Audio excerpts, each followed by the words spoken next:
Pressure cooker এবং পিনিক দেখবেন। এখানকার যে জীবনগুলো দেখানো হবে সবাই সবার সাথে রিলেট করতে পারবে। অনেক চাওয়া না পাওয়া, ক্ষোভ, দুঃখ, ভালোবাসা সবকিছু মিলে ঘরে বাইরে সব জায়গাতেই আমাদের নিজেদেরকে সেফ রেখে কাজ করতে হয়। নারীদের পাশাপাশি পুরুষরাও অনেক সাপোর্ট দিয়ে থাকেন। সবার সহযোগিতাতেই তো একজন নায়িকা বা শিল্পী, চলচ্চিত্র শিল্পী তৈরি হয়। তো আমি সেই জায়গাটাতে আসতে পেরেছি আপনাদের ভালোবাসায়। আর এবারের রোজারিতে আমার দুটো সিনেমা রিলিজ হচ্ছে, প্রেসার কুকার এবং পিনিক। ইতিমধ্যেই সেগুলোর ফার্স্ট লুক এসছে, টিজার এসে পড়েছে। ভীষণ ভালোবাসা পাচ্ছি আপনাদের কাছ থেকে। প্রেসার কুকার নিয়ে যদি বলি, প্রেসার কুকারের যিনি ডিরেক্টর, অনেক জনপ্রিয় একজন ডিরেক্টর রায়হান রাফি ভাইয়া, ওনার পরিচালনায় এবং এখানে নারীদের জীবন নিয়ে স্ট্রাগলটা দেখানো হবে। এবং আমি আশাবাদী যে এরকম ধরনের সিনেমা বাংলাদেশ ফিল্ম ইন্ডাস্ট্রিতে এখন পর্যন্ত হয়নি। কারণ প্রথমত এটা নারী কেন্দ্রিক সিনেমা তো অনেক হয়েছে আমাদের ফিল্ম ইন্ডাস্ট্রিতে, কিন্তু এখানকার যে জীবনগুলো দেখানো হবে সবাই সবার সাথে রিলেট করতে পারবে। আর আমার ক্যারেক্টারটাও অনেক বেশি পরিচিত লাগবে সব নারীদের কাছে। তাদের অনেক চাওয়া না পাওয়া, ক্ষোভ, দুঃখ, ভালোবাসা সব কিছু মিলে, বেশি কিছু বলবো না, সেটা আমাদের ডিরেক্টররাই বলবেন। আরেকটি যেটি পিনিকের ডিরেক্টর হচ্ছে জাহিদ জুয়েল ভাই, ওনার প্রথম সিনেমা।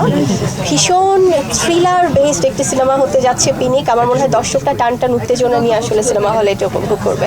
তো আমি সবাইকে অনুরোধ করব, আপনারা প্লিজ রোজা শেষে যখনই ঈদ চলে আসবে, আপনারা পরিবার সহ আপনাদের সেই সুন্দর সময়টা বের করে সিনেমা হলে গিয়ে প্রেসার কুকার এবং পিনিক দেখবেন এবং অবশ্যই আমাদের বাংলা সিনেমাকে সাপোর্ট করবেন। আমার প্রিয় নায়ক নায়িকা অনেক আছে আসলে, সেখানে অনেক স্বনামধন্য নামই আসবে। Shabana madam, Shabnur madam, Babita madam. আপনি যেটা বলছেন ববিতা ম্যাডাম, তো অবশ্যই উনি যত স্টাইলিশ, যেরকম ফ্যাশনেবল একজন চিত্রনায়িকা, ম্যাডাম 21শে পদক পেয়েছে, অবশ্যই অনেক অনেক শুভকামনা, ভালোবাসা। এভাবে যখন গুণী মানুষদের সম্মানিত করা হয়, একজন শিল্পী হিসেবে আমার অনেক সম্মানিত বোধ হয়, খুব ভালো লাগছে। প্রেসার কুকার একদম সেই মানে টান টান একটা ব্যাপার নিয়ে, উত্তেজনা নিয়ে আসলে সিনেমা হলে গিয়ে দেখতে হবে।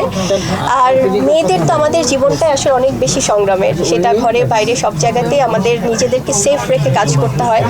তো সেখান থেকে যখন নারী কেন্দ্রিক কোনো সিনেমা আসে, একজন নারী হিসেবে খুব ভালো লাগে। আমার মনে হয় যারা নারীরা আছেন এবং পুরুষরাও, আমার মনে হয় নারীদের পাশাপাশি পুরুষরাও অনেক সাপোর্ট দিয়ে থাকেন। সবাই মিলে যেয়ে আসলে প্রেসার কুকারটা দেখবেন। আমার মনে হয়, আমি আশা করছি অনেক ভালো লাগবে। আমাদের পবিত্র সিয়াম সাধনার মাস চলছে, রমজানের মাস। আর অবশ্যই আমাদের এই পবিত্র মাসটা যেহেতু সিয়াম সাধনার মাস, আমরা চাই যে আল্লাহর সেই রহমতে যেন আমরা সবাই থাকি, এবং শুধুমাত্র এই মাসটা না, পুরো বছর সব সময় সারা জীবন। আর প্রত্যেকে একটু মাথা ঠান্ডা রেখে সবাই যেন চলাফেরা করে, অনেক বেশি বেশি পানীয় জাতীয় খাবার খাই। কারণ যেহেতু গরম পড়ে গেছে আর সামনে ঈদটাও আমাদের গরমেই পড়বে, সবাই নিজেদের প্রতি যত্ন নেবেন প্লিজ।